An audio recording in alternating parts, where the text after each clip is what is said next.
Um, my name is Melanie Brooks, and I am the audience coordinator at the Bangor Daily News. And I'm so excited that you're all joining us tonight for a very special event featuring the BDN's own cartoonist, George Danby. So we're very excited that George has agreed to come on and talk about his drawings. I'd like to kick off the event by thanking our event's partner, Harvard Pilgrim Healthcare. We have Bill Whitmore, who is Maine Vice President at Harvard Pilgrim Healthcare, with us tonight, and he would like to take a moment and say a few words. So I'm going to sit back and let Bill welcome you all here tonight. Hey, thanks, Melanie. Good evening, everybody. Thanks for joining. Thanks to Melanie and the Bangor Daily News for these efforts to bring big groups of us together. I think Melanie and I were speaking earlier, and their reach is really extended out with these online events. So thanks for the work that you do. Harvard Pilgrim's really proud to sponsor these events and to help present them to all of you. I want to just quickly tell you what Harvard Pilgrim, we are a health insurance company. We're a nonprofit company. Since the middle of March, so about 4 months, our company has contributed $1.7 million to nonprofits in Maine, nonprofits that are addressing the crisis that we're in the pandemic. Specifically, I know you're probably not all from the Bangor area, but specifically the United Way of Eastern Maine, the Bangor YMCA, and Penobscot Community Health Center all got fairly significant gifts, and 71 total nonprofits across the state have benefited from our contributions. I just want you all to know that because it's important to me for the company I work with. So moving on, thank you to George for being here tonight. He's going to share his passion with you. I'm fascinated by the work that he and his peers do as editorial cartoonists. They're not just artists, they have to be extremely clever and creative, and I would say extremely insightful to do the things that they do and the art that they do. So it will be fun to listen to George talk tonight. We spoke for a few minutes before we get started, and I was fortunate enough to see George's work when I lived in Providence about 30 years ago, and I grew up in Ellsworth, and I haven't lived there for a while, but I've always read the Bangor Daily, so I've seen his work for years. It's very, very recognizable. So have fun tonight and enjoy. I'm glad you're all here. Thanks, Melanie. Thank you so much, Bill. We're really happy that you are here tonight and appreciate your support. So thanks for sticking with us. And thanks to you joining who are BDN subscribers. Your support means the world to everybody at the BDN. And you'll notice that you're all muted, and that's because there's quite a few of you here tonight. George is going to be narrating a video of him drawing, but we want to hear from you. So if you have a question for George, please use the chat function to send it in, and I can ask on your behalf. If you haven't used Zoom before, there's a little chat bubble at the bottom of your screen. And if you click on it, a box will open up and you'll see that I have already sent you all a message there. So please feel free to send in your questions or comments, and I am happy to share them on your behalf. So our special guest tonight is George Danby. He began his career in 1975 as a high school student. At the BDN. He was freelancing while he was still in high school. He left Maine after graduation, and he worked as a cartoonist for the New Haven Register and the Providence-Journal Bulletin. He returned to Bangor in 1985 and became a full-time cartoonist at the Bangor Daily News, where he still works today. And we're happy to have him. I'm going to go ahead and share my screen, and I'm going to pass the baton over to George, and he is going to lead you through his drawing and tell you a little bit about what it's like to be a cartoonist. So hold on 1 second, and we'll get this up and running.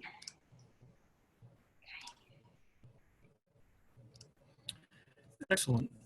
All right, George, take it Thank away. you, Melanie. Yes, thank you very much. And thanks, Bill, for the introduction. It was nice talking to you, nice meeting you.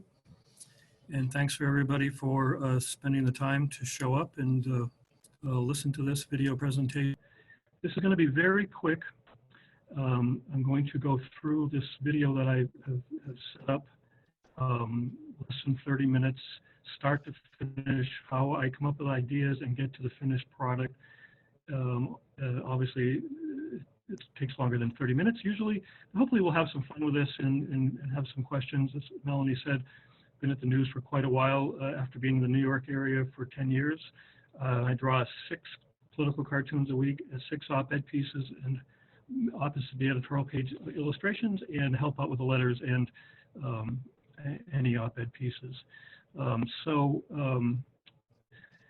there, I'm going to show you from the beginning. This blank sheet right here is where it all starts. It's true. I've been drawing since 1975. I figure I've drawn something like 25,000 pieces of art in that much time. So frankly, I'm exhausted. So you know, this business is such an interesting business, but it's a waning business. And in a book I put out a few years ago, I mentioned that, you know, I'm sort of like a dinosaur, because at the peak we had 250 maybe full-time political cartoonists in the country, and now there's probably less than 40. And to be still working at a newspaper the size of the Bangor Daily News is quite an honor. This paper has had quite an interest in cartoons over the years. There was a great cartoonist before me. His name was Vic Runce, who worked here, who started in the late 50s and was here until 20 years after that. And then I joined sometime after that. This cartoon I'm popping up here just to show you the first political cartoon that was ever drawn. Actually, it's a woodcut, very small woodcut that was crafted by Ben Franklin. That was considered the beginning of cartooning in the 1700s from the the Philadelphia Gazette. And from there, there's just been, with England and in this country, just rich with cartooning. Political cartoons were probably invented in England, but the comic strip was definitely invented in the United States. Other cartoonists that you might have heard of, Thomas Nast from the 1800s, Herb Block from the Washington Post, Oliphant, Paul Conrad, Bill Malden, who had these great characters when he was in the Army as a young man, Willie and Joe, right up to Gary Trudeau drawing Doonesbury, one of the first comic strips that had a political bent to it. And then and everybody in between, including the stuff that I draw, you know, here at the paper.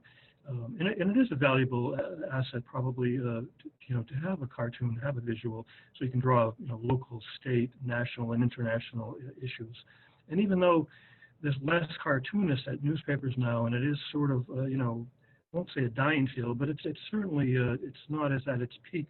The cartoon itself has still a lot of importance and is very powerful.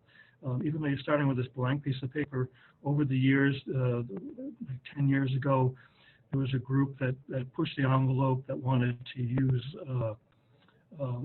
draw Muhammad cartoons that caused a number of protests. There was a woman at a paper in Seattle that started this and ended up actually getting in trouble. Her name was Molly Norris. And because of this event of Draw Muhammad, she ended up having what was called a fatwa on her head. And she ended up having to quit the paper. And there was a cartoonist in Syria. His name is Ali Farzat, and he ended up being brutally beaten by the Assad regime. So it's amazing what can happen. And then only like 5-6 years ago, this humor magazine, Charlie Hebdo in Paris, a number of people were actually gunned down by a terrorist group. And even on a smaller scale, I had our own Governor LePage, a few years ago, suggest some threatening thoughts to me, which he might have met in an exasperated moment, but still it was you know, put out there. And so even though the cartooning is not what it used to be, it's still very powerful. So basically, when I show you this blank piece of paper, and as you see, I'm starting to sketch here, what we do is that beyond staring at this first cartoon, I try to sit down and have like a sketch pad every day, and I keep a list of news events, hard news, social issues, light issues. Today I'm going to draw something that we can all agree on. It's kind of a light cartoon, nothing too heavy, not that political. It's a cartoon I drew a few years ago about potholes, and it's an idea I like very much. This is not the simplest drawing or the most complicated drawing. It's something in between. So since I have such a quick space here, fast-paced to draw this, it always starts with a sketch of sitting down after I've come up with an idea. This idea I call the pothole GPS cartoon. If you have like a device, a GPS, that you can go around finding locations when you're driving, what about a pothole GPS that actually can spot potholes that you can avoid so you don't end up with flat tires or need a front wheel alignment? So as I'm sketching this, I will do 1, 2, 3, 4 sketches, and then I'll come up with a sketch that's tightened up quite a bit. As you see here from the first sketch, this might have been the second or third sketch. The idea of this cartoon is one of my Danby characters behind the wheel of a car. Inside the car, the GPS device on the dashboard, and a little dialogue balloon suggesting that they're swerving, missing some of the potholes. This was one of the most clicked on cartoons I had online. People really related to it. This was during the time probably we had front page stories about potholes, and everybody was sick of the road conditions. And so it was, this type of cartoon can be very popular if it's timed just correctly. So once I get to that point, the way I draw is once I have the sketch, I like to have the sketch built up, and then I like to transfer it over to paper. Years ago, I used what was considered a Bristol board paper, and now I use like a marker paper, a little bit more lightweight. But I like to transfer that once I have the sketch that I'm happy with. And in this business, the tools are very basic. And basically, you need certain tools in imagination. Years ago, I used, as you see here, pen and ink, pen nib and ink, dipping into an inkwell, scratch, scratch, scratch, scratch, scratch, scratch. I did that for 20 years. And then with the device of markers that are thin markers, medium markers, and then Sharpie markers, a little bit fatter, and some whiteout, pencil, and eraser. That's the tools I use. The great thing about using markers is that you can use them now and draw much faster. Ink is very unforgiving, and sometimes it was very a long process to finish a cartoon. With the markers, it's faster paced, and some days I can maybe draw 1 or 2 cartoons. The idea is by the time I meet my strict deadline of 5 p.m. every evening, I may draw maybe just that 1 cartoon, but some days I may draw 1 or 2, even 3 perhaps, and I can pick and choose, pick the one that's going to go in the paper and online the next day, and then have a few extras for the next couple of days, maybe even redo them if I see some mistakes the next morning. So there we see I moved the sketch, and what you see very lightly here is I put this maybe on a light board, and then I start sketching. As you can see, I've already penciled this in to save some time, but I would transfer that pencil sketch on this marker paper and tighten it up quite a bit. Again, the character behind the wheel, GPS, pothole GPS, a little dialogue balloon. So I've got everything set up just the way I want it before I start inking. And then in the dialogue balloon, I probably would have it set up for the letterings. Some cartoonists like to ink in the lettering first and then do the drawing. Charles Schulz was famous for getting all his dialogue done first and then going back in. A number of cartoonists like to have a certain loose pencil sketch and then let the ink take it where you want to go. Because of my strict deadline, I try to keep everything pretty well the way I have it, so there's less mistakes and you can keep moving. But you always have the eye on the clock because the online and the print people need this by 5 o'clock. That's been our set deadline in this space. Different places, different times. So once I'm feeling comfortable by this space, and I have the sketch transferred, then I will slowly begin the process of doing the inking. And again, this drawing itself is a little bit smaller than I would normally draw. Usually, the different times when I've been drawing these. Years ago, I would draw quite large. There was a point where people would say, doing especially pen and ink drawings, probably twice the size of what would appear in a magazine or newspaper. So you'd probably reduce it 50%. And you would have these what I used to call dinosaur cameras, these old composing room cameras that could handle any size. But as the years have gone on, now when I finish a cartoon, it is put on a scanner and get ready for publication.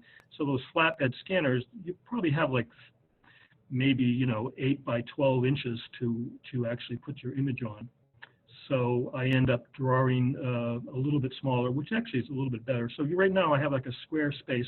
I have an actually pretty good space on the editorial pages for print, more than a lot of cartoons. I think over the last few years, a lot of papers have given the cartoonists a lot less space, which is really too bad. Whether it's a syndication cartoon or their own cartoonist, there's been a lot less space. Again, I've been very lucky here. I figure if I'm going to be employed and going to be here, I should have a little bit of space on the page. So I've been very happy that I have this square space. I usually draw probably like right on this space, 7.5 by 7.5 inches. And this cartoon is probably, I shot it down a little bit, so it's probably what you see me drawing right here is 5 inches by 5 inches, just because this is a simpler drawing. I could handle this, and again, moves us along quite fast.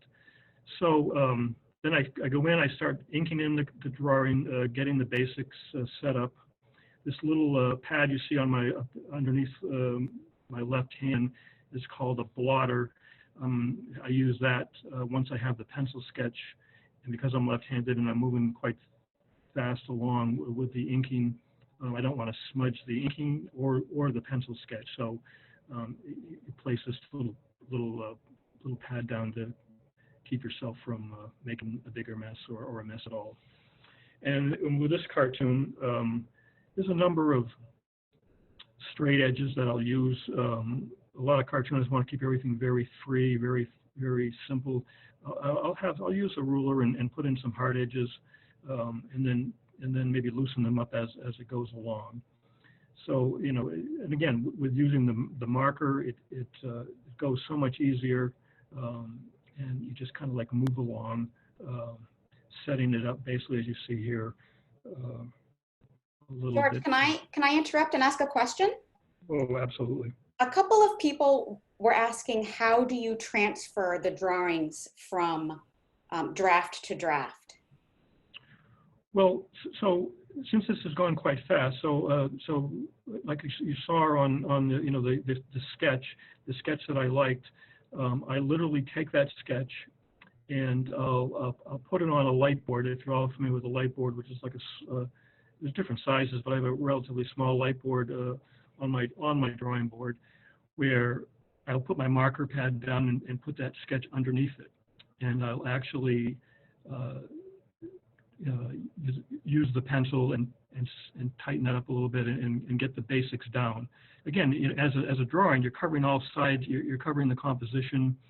You're hitting all sides of the paper. When I used to teach classes, so sometimes people would be drawing a little space in the bottom of the cartoon, or they'd start drawing and say, "Oh, I don't draw very well." Well, part of it is like a painting or sketching.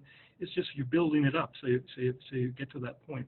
So that's just what I'm doing is with the light board. And again, it saves time because I'm trying to keep everything moving. My deadline, that I'll pencil that, and before, as you see, that what I'm inking in here is that pencil sketch, and that's the transfer. Like I say, I use Charles Schultz as a So a light board allows you to trace on top of sketch on top of sketch, right? But you have light underneath. Right. Yeah.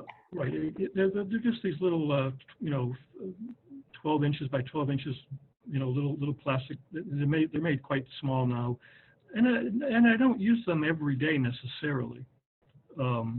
It depends what the drawing is. I mean, it's sure you could sit down and I can easily sketch this out and then keep working at it. Sometimes it can get a little messy that way. So if you work out some of the problems at the beginning, and at the beginning you realize, like when I showed you, you have that blank space, you're creating something new every day. So you need to put down a few sketches just to see in your mind where this is going and what it's going to look like before you start, so you can keep moving. That works for me. Mike commented that he liked to see that you were a left-handed artist. Yeah, I mean, I hear people over the years say, "Oh, the artists are left-handed, using you have the right side of your brain and the right left side of your brain." I don't know. I just was always. I mean, I always everything I did was seemed to be a very strong left side of my everything. So it just that's just I don't know if that has anything to do with the drawing side of it, but it was just the way I was writing from the beginning. But I was drawing from the beginning. I was drawing very early, drawing comics and imitating comic strip characters, and then in the space where I was coming up into the 70s, satire started to grow after John Kennedy, Lyndon Johnson.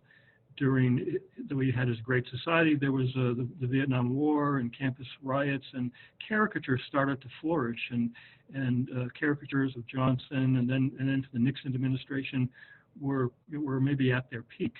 And in my time, Bernstein, Woodward, the Watergate years, I was still in high school. I was just a kid, but I was drawing, and the caricatures were everywhere. So, I had a lot of inspiration during that period to emulate some of the greats. So, and again, I hope that answers the question in terms of transferring. And again, it's not every drawing. Sometimes it's I will just start drawing, and I have a look. The thing is you got to get down that pencil sketching, something that you feel comfortable with, and then you can keep moving. You got to feel confident about it. Sometimes in the morning I may have an idea, and I say, "Oh, this is a great idea," but then as I get into the drawing, I start seeing problems, or it's maybe not as funny as I thought it was. Maybe at 9 o'clock in the morning. So I have a point where by the afternoon, if it's like 2 o'clock, and I'm in the middle of this drawing, like you see right now, I'm just slowly sketching away at it, or inking away at it, and I feel like it's not going anywhere, I will bail out. I mean, occasionally I'll just say, okay, this isn't working. From 2 to 5, I still have enough time to put something together. Not an ideal situation you want to do every day, but maybe one of my colleagues, Matt or Susan, will say something or mention an idea or mention a issue that I forgot about.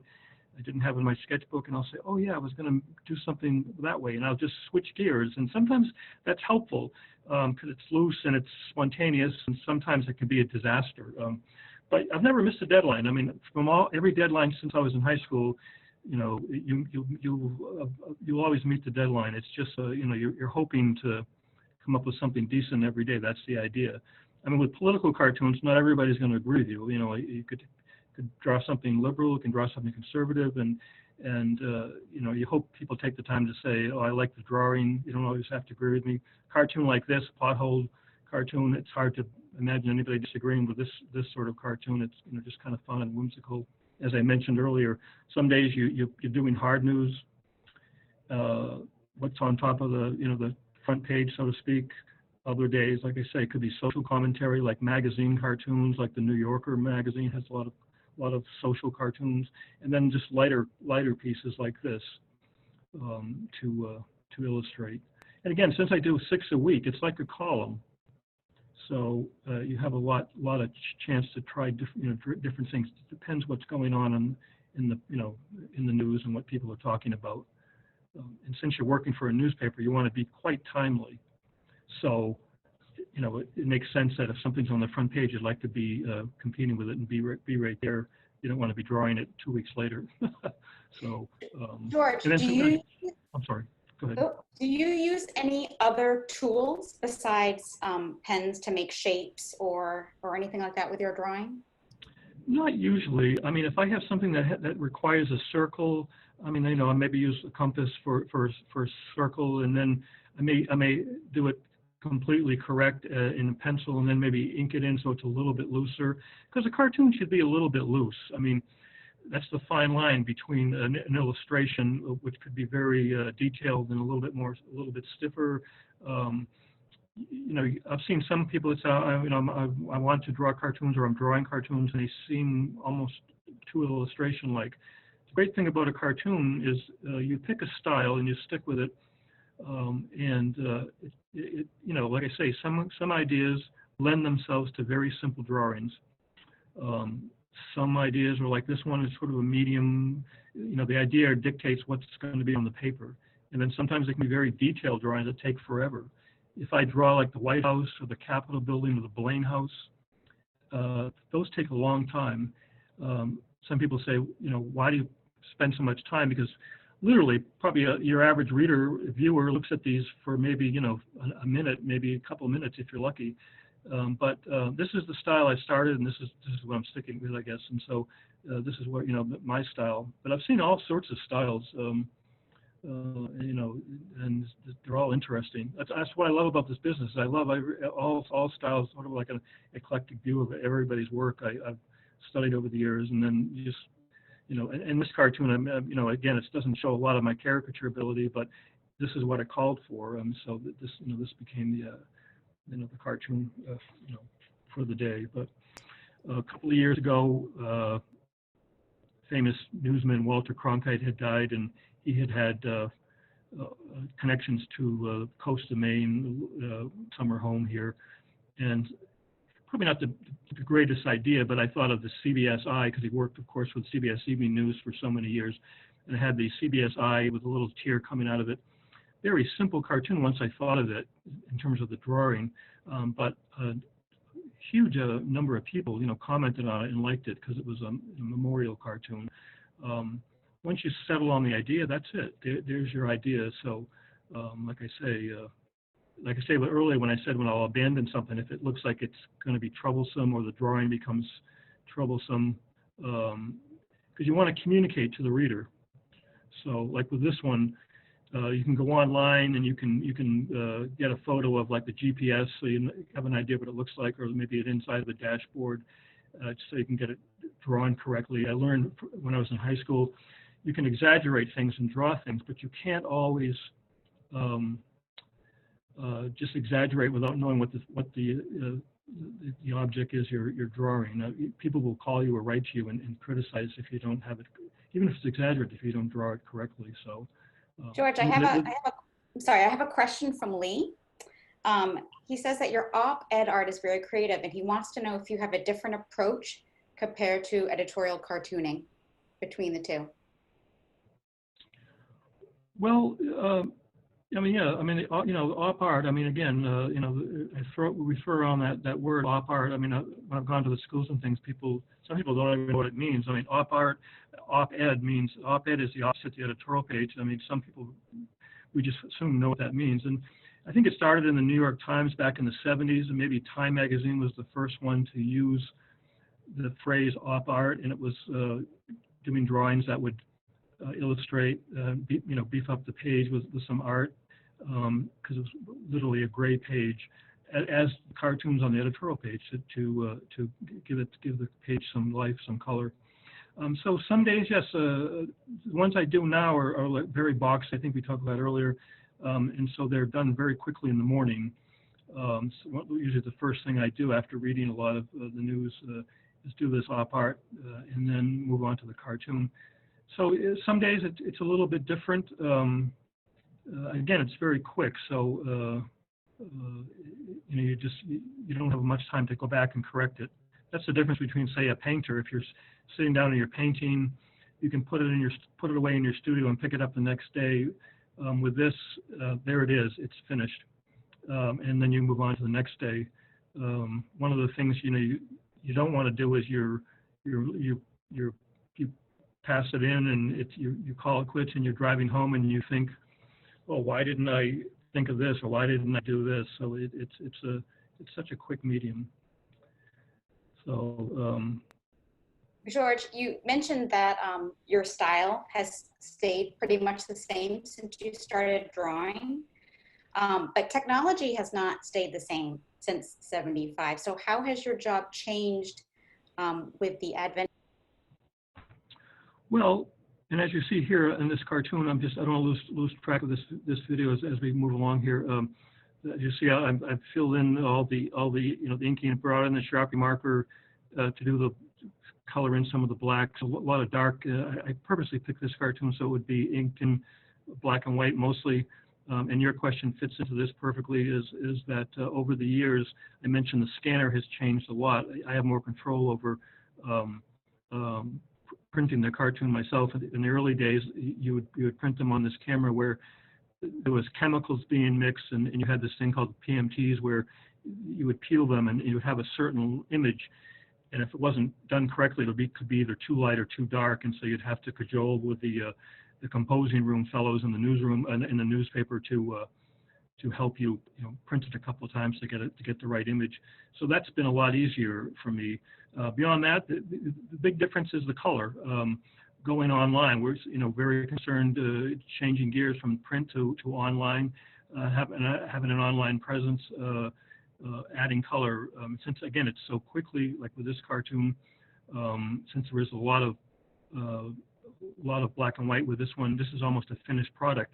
A lot of my cartoons now, I will draw to a certain point, and then it could be whatever the image is, maybe a lot of color, it dictates the rest of the composition. So I'll stop, I'll scan that, and then fill in the rest. So there's really not an original every day. The original becomes later. I may print it at the end of the week to have a record to put away. That's the difference. That is really the only thing that's actually changed, those few things. But and here I'm tightening it up. I've written pothole GPS, where, as you see the word pothole, I actually have in a little screen here for GPS, like a little map of your streets, and I added a little arrow. Actually, perfect, the arrow is pointing to potholes, so it gives you the idea of when you first rest your eyes on the cartoon, it's at eye level. There's the idea of the cartoon. And then I said at the end, I'll go in and ink in the lettering, and the idea is pothole on Essex Street, swerve left. Pothole on Condescate Avenue, swerve right. I mean, I could have picked any streets. The idea being you're just dodging potholes as you would have a GPS that would help you turn right or left when you're trying to find your destination. And I like this idea, and I like this cartoon for that reason. It's original. It's hard coming up with an original cartoon after drawing 25,000 cartoons. So occasionally you draw something like this, and you realize this is not a bad idea. It's working. Usually people will respond. You can tell if something's going to work beyond the political bent of it all. So again, I'll ink this in, and then maybe take a walk around the block and come back and look at it, make sure I haven't spelled something wrong, which is a disaster, which does happen. You could be drawing something, I have pothole on something street, and I could all of a sudden I've written, instead of on, I've written O-N-E. And not, just because you're just not paying attention, the phone rings or there's a distraction. So you want to make sure everything's spelled correctly. And then in the dialogue balloon, want to make sure everything's sort of centered and looks relatively well printed. If not, I will just grab a piece of paper, another piece of marker paper, and cut out that space where the dialogue is, and then redo it until it looks correct.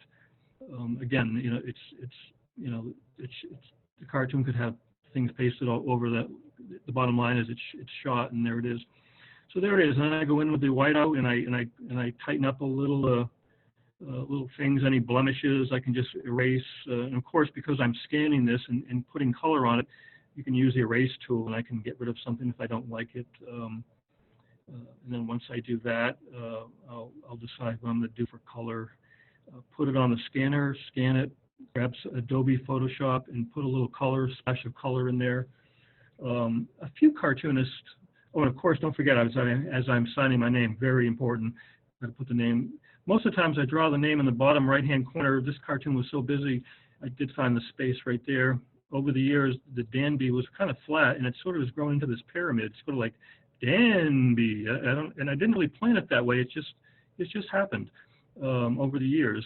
I took a course from Bill Malden, the great cartoonist in New Haven, and he was making jokes that the young cartoonists were spending too much time worrying about their name. And his line was, sign your name, and if there's any room left, you can draw the cartoon. He was sort of sarcastic, but I never really paid much attention to it. It's just, it's in there, and then I look at it, and I feel it, tighten it up a little bit, and there's my finished product. Like I say, then I'll put it on the scanner and in this cartoon, very little color, a little splash of color, flesh tone for the face and the hand, maybe some gray tone for the dashboard, and a little touch of green will go in the monitor where the GPS is, and that's about the finished product, as you'll see here in about a second. Oh, magic. And there it is, the finished product. And that's about it from the process of the idea, pencil sketch, inking, color, and then I revert this back to a black and white. So once I'm finished, I send this off as a JPEG for the online and danbyinc.com, and then I revert it back to a black and white TIFF that I send for the print edition, which they want at 5 o'clock or they start screaming at me. And again, there we are. There's my sketch that I really liked, and then there's the finished product. Looks great. And then once that's over, I'm right back to that blank square thinking about the next cartoon for the next day or two, and there's the process all over again, you know. And like I say, if I've drawn a cartoon, you know, color cartoons, maybe I can redo them the next couple of days. So that's always nice to have a little space that you have something in the bank, so to speak. As with editorial writers, if they can have a couple of editorials written. So yeah, so then there it is. So check my stuff out, other work if you haven't already seen it. If you've seen it in print, check it out in danbyinc.com. And basically in like 28 minutes, I think, from start to finish, that's the idea of the cartoon. Thank you for watching, and thanks for this video presentation. Yeah, I'm going to stop sharing my screen. Just hold on, everybody. Welcome back. That was fascinating. Thank you so much, everybody, for joining us for that. We did have, you have lots of kudos in here. So we had some more questions, if you wouldn't mind sticking around a little bit longer. George, Marie wanted to know if you could describe one of your most memorable drawings. Do you have a cartoon that sticks out in your mind as your most memorable? That's a good question. I mean, the style has changed over the years from, we talked about, well, definitely from high school. I was just learning how to put, you know, inking on paper, and through Providence, New Haven, the styles had changed. And so I may have a favorite, say, from there, and a favorite, you know, different times.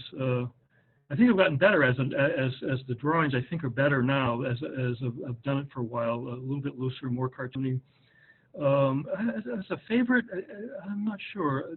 Some of the ones that I've drawn the last few years of the White House I've enjoyed, just because they're a lot of work and they're, you know, I like the drawings. But as far as one particular drawing, I don't have one. No, you know. Well, when you have 25,000 of them. Oh, go ahead, Susan. George, along those same lines, you've drawn a lot of politicians over the years in your 25,000 cartoons. Oh. Who's your favorite person to draw? Oh, again, yeah, I don't know, and that's a good question too, because it's funny because you know, the number of politicians, you know, Susan's saying, between governors, presidents, the number of governors over the years that have liked being drawn, and the ones that disliked. Of course, I mentioned LePage, who didn't like being, you know, obviously he does not like newspapers, and didn't like anything that I drew. When I started in high school, James Longley was the first governor. I might have enjoyed him the best. Longley didn't care what I said about him. He knew I was picking on him. I was being, you know, sarcastic. He loved to see himself in the cartoon form, and he would always ask for the originals, send me a little note back with a little happy face, and he would always say, "This is the extent of my drawing talent." Very, very nice fellow in terms of, you know, not taking it that seriously.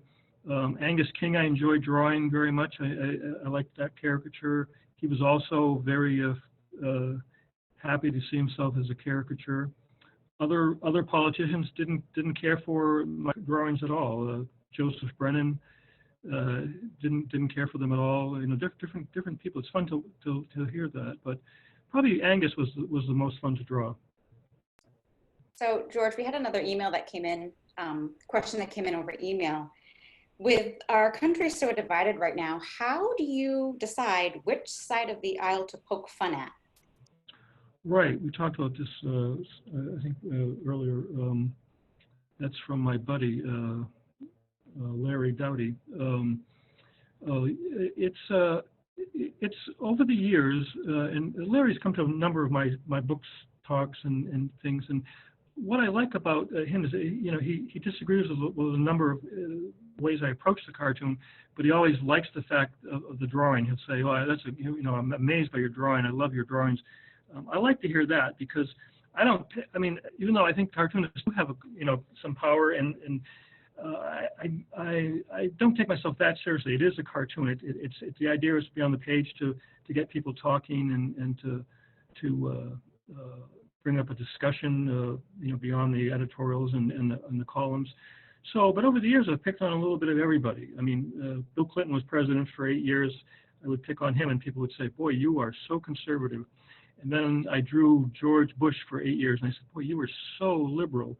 And right now, obviously, we're in the conservative group, and LePage was conservative. So people say you're very liberal, but I don't really. I try to pick on a little bit of everybody when they're there. I don't know if the word is even pick on. I like to make comments and make points. And it's done through humor and some sarcasm.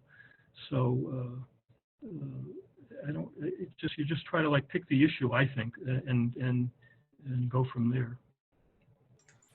George, you don't have any formal training as an artist. You kind of just were, it sounds like from what I know from childhood, very fascinating with cartooning and politics and kind of put this together. But do you do other kinds of art as well? Right. I mean, I just had the interest in art from the beginning. I mean, I had the interest in the cartoons, but I had the interest in painting, oils and watercolors, and I don't spend a lot of time with them because I'm always meeting the deadline every day. But occasionally I do, and maybe at some point I will have time to actually, go to the coast and do some painting, or I do once in a while. But I love all sides of the art world, not just the cartoons. And I'd like to, love to lay down some drop cloths and put up a big canvas and just play around. But it's just meeting this deadline every day takes up a lot of your time, as you would know, writing editorials every day. So George, once you're done and you've scanned in your cartoon and you've passed it in at 5 p.m., what do you do with your cartoon? How do you organize the tens of thousands of cartoons that you have drawn over the years? Well, the joke is always, because I like to make fun of myself sometimes, the joke used to be I've drawn 25,000 cartoons and I only have 10 good ones. So what I do is throughout the year is I don't save all of them. The op-ed stuff I maybe put in the system, but the cartoons, I'll go through them through the year, whatever the number is you draw for the year, 300 or less. And I put them in archival boxes. Each year I'll put 50, 60 maybe that I think that I maybe advanced a little bit, did something a little different, maybe some of my favorites for that year. And then I save them. And I think we talked about this before the show started. When I put a book out a few years ago, 5, 6 years ago, with Islandport Press, they were interested because I had everything so well organized that they knew I could put my hands on a cartoon from different years and compile a book of the best cartoons over the last many years. So, and that's how I save them. And now, like I say, because I'm scanning them in this color, there's not really an original. At the end of the week, I go to a print shop and I print 5 or 6 of the ones and I put them away. Those sort of become the originals because of the way I'm approaching it right now. Every so many years, I try a different approach. This is the way it's working right now. That's great. Thank you. This is kind of the time of the event that I like to ask other people if they have questions or comments that they'd like to share. You can go ahead and unmute yourself and ask them or share a comment if you'd like. I would just like to say I love the way that you caricature Trump. Donald Trump?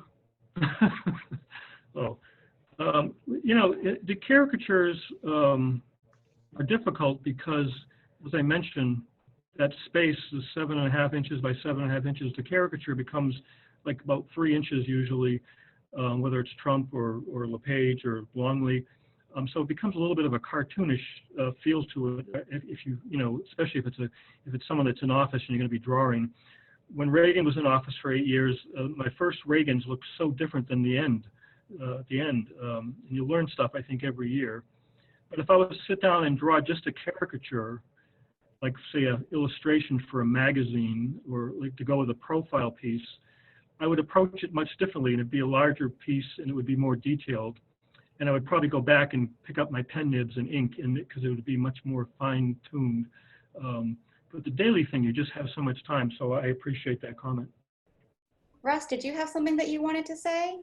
Well, I was kind of interested in when did you start drawing as a kid? Did you start drawing in grade school? Were you one of those kids that got in trouble for drawing instead of paying attention in class, or? I used to draw on my teachers, which got me into a lot of trouble because it was early tattoos. No, I was actually a very good student, and I was not. Sometimes art is equated with okay, he's going to be an artist because he's a troublemaker. And I was very quiet, and I was a very good student, and I just had this knack for drawing, and had the knack for caricatures, and so I used to caricature my teachers, and strangely, my teachers actually enjoyed it. And I was the cartoonist even then, especially in high school, because I was drawing my first cartoons at this paper when I was 17 and 16, 17. And doing the school papers and the school yearbooks and all that sort of thing. But I started drawing very early. I don't remember the beginning. I just remember emulating Charles Schultz and starting off with the comics. And then I had a real interest in politics and a real interest in newspapers. Before I was even driving, I would get off the bus and I would go to the local store and buy all the newspapers. I love the New York Times and the Portland Press and the Bangor Daily and the Boston Globe. And it's just, if I stop doing this today and I start pumping gas, I'm going to pick up the New York Times every day because I just love news and media. It's just part of me. It's just what I've enjoyed. And then I had a teacher at some point say, with this caricature, he said, you should combine the two, your love of politics and caricature, and perhaps, pay more attention to the political cartoons. And that was very early. That was probably in junior high. And then I started drawing them. I actually started drawing a cartoon like once a week and started to, get the idea of it. So by the time I came over to the news at 16. I had quite a little portfolio for somebody that young. And actually, my first cartoon was printed in the Providence-Journal Bulletin as a contest. They were looking for ideas. Somebody had sent me a clipping. I mean, I was in Bangor, but and they liked my work so much that they started printing the whole cartoon. And then 10 years later, or whatever the years were, I ended up working there full time. It was kind of strange. Great, thank you. Thank you for your question. Thank you for that question, Russ. Does anybody else have anything they'd like to ask? Feel free to speak up. Hi, George. Good to see you. Hi, Eric. Go ahead. My good buddy, Eric Zels, Hello, who I George. worked with for many years, who is one of the great artists, political cartoonist, and book illustrator. How are you doing? Doing well. This is wonderful. Thanks for hosting it and telling us about your work. My question is, have you, occasionally we see animated political editorial cartoons. Have you ever considered doing more of those or doing those? Yeah, I haven't really spent much time thinking about it. A few people do them. I don't see them as much as I thought. A while back, I was doing the filming the actual complete drawing and then doing the time lapse and moving it ahead. We had a little feature called Danby in 60 seconds where the drawing would be done in 60 seconds with a little music.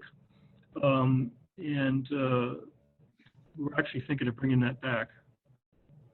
That's a good question, Eric. Thank you. And maybe, George, you've been doing this for a really long time. Do you have any thoughts or predictions about what the future will hold? The sad part of it is that this business is at a crossroads with online readership and the print, and unfortunately, a lot of papers cost accounting. The bottom line is what's important. I've seen a lot of very talented editorial cartoonists lose their jobs, not because they're terrible cartoonists, but because artists always seem, can suffer. If you're going to start cutting, where do you cut? The photographers, the artists go, even though I think there's an interest. So I say I've been very lucky to be here and be here as long as I have. This paper and the group here, the editors and the publishers supported me and let me, do my own thing. It's been very nice. And Susan, who asked a few questions, my editor, Susan Young, has been very supportive and a great editor. So, like I said even earlier, I have quite a bit of space even in print, which, some of these places there's no space left. So, this it's such an interest in the cartoons, but it's also there's not the not the interest to pay people to do it anymore. So where does it go? Graphic novels certainly are already there, but there's so many people doing them, and they're very time consuming. And once in a while, one really takes off, and it's this very small audience that buys them and is interested. And then years ago, the magazine cartoons, what you would call gag cartoons, were everywhere. Every magazine had gag cartoons. Now it's down to basically, if you're paying attention, if you know the New Yorker magazine, the literary magazine, those were one of the last few places where they actually host cartoons every week. It's kind of sad. Sometimes I always said I wish I had lived.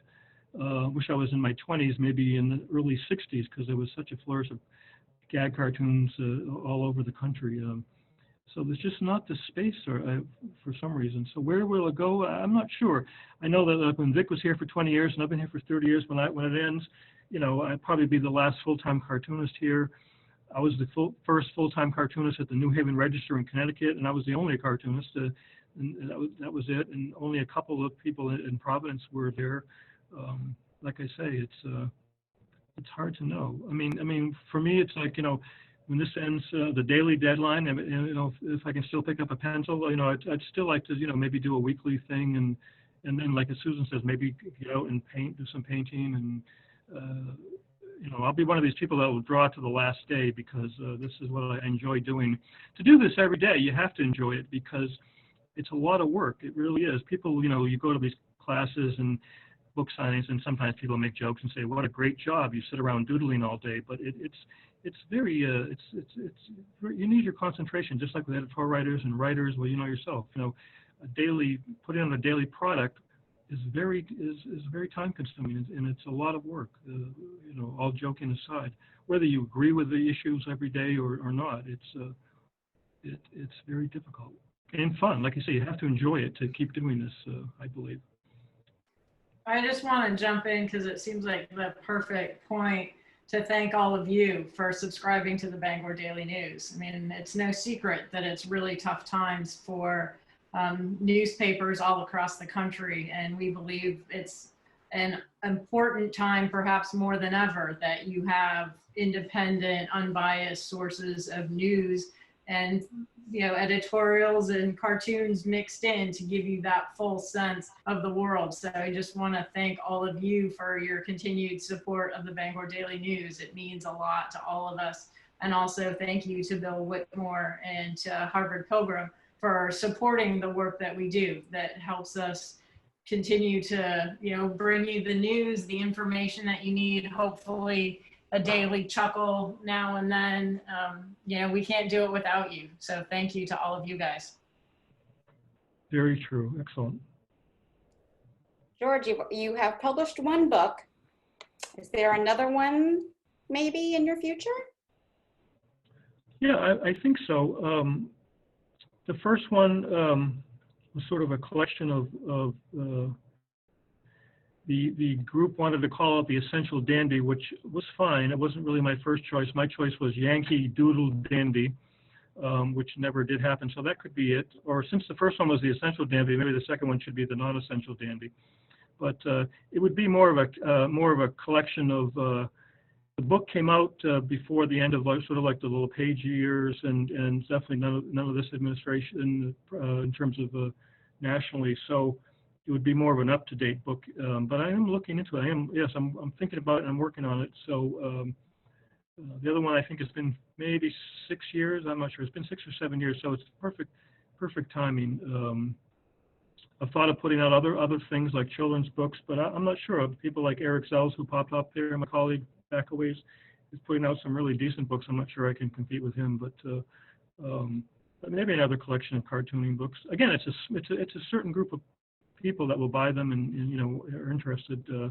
But the first book did quite well. Our book launch did really well. And again, like as Susan's saying, thanking people. I want to thank everybody, you know, for supporting that, coming out and buying my book, and very much appreciate it. And I'll take the time as this is winding down here, just that you know, people will call and say, oh, I like this or I dislike this. I'm always up for any conversations, you know, as long as it's rational, you know, it's not mean-spirited, to call and say, you know, have you tried this, or I like this or dislike this. I'm always up for any type of conversation or any emails or anything. In other words, I think we're all very approachable here. So as long as it's not in a you know, rude manner. I have one last burning question. My son is quite a good artist, and the thrust of his interest is graphic novels. He's got his degree in art from the University of Maine, but his greatest frustration was the art teachers at the University of Maine, the professors saying, oh, well, that's not art. What is your opinion of graphic novels? Well, I mean, I think they're fine. I mean, it depends. The word art is, you know, I mean, a cartoon, you know, like what I do, I realize it's disposable. It's there for the day, and you have to, you're as good as your next cartoon, and you've got to keep moving on. And that's why you can house them in a collection of books if people are really that interested. Graphic novels are very hard, you know, a lot of work. And there's many of them out there that nobody even gets the recognition. Every once in a while, somebody will rise above, and maybe you get a very favorable review in the New York Times, and then everybody wants a copy. Sometimes those are people that are writing about their actual past, or you know, something that has to do with reality, you know, and mixing it in with the cartoons and the graphics. I like them. I think, you know, the word art is, you know, it's, not everything has to be hanging in a museum, and I love all art. You know, I love coastal paintings, and I think there's just as much of a call for, you know, illustration, op art, graphic novels. Certainly there's a big interest in it. There's no doubt about it. But I know it's a lot of work, definitely. And then, like I say, you know, who gets the nod to, you know, who supports them? You know, it's a, you know, comic books. I was never a huge, I mean, I love comic books, but I was never, like people say, hey, you must have spent your whole life growing up reading comic books. But I was always on the political side. I was more interested in the politics, and then the caricature, the satire was always my side of things. But yeah, you gotta sort of do what you like to do, and you know, some of the criticism. I mean, if I listened to all the criticism, I would have never done anything. You know, I probably, you know, not just about me, but I mean, just in general. I mean, just, you know, you got to believe in yourself. Like if I draw a cartoon and I think it's a great cartoon, it's a great cartoon. If someone says, oh, that was okay, but if I draw something that stinks, I mean, sometimes people will say, wow, I love that cartoon. So it's just all, you know, it's a matter of what people like and the expression. You know, it conveys. Sometimes with what I do for a living, it comes down to the you know, the issue. If they agree with me, oh, I love that cartoon because I agree with you.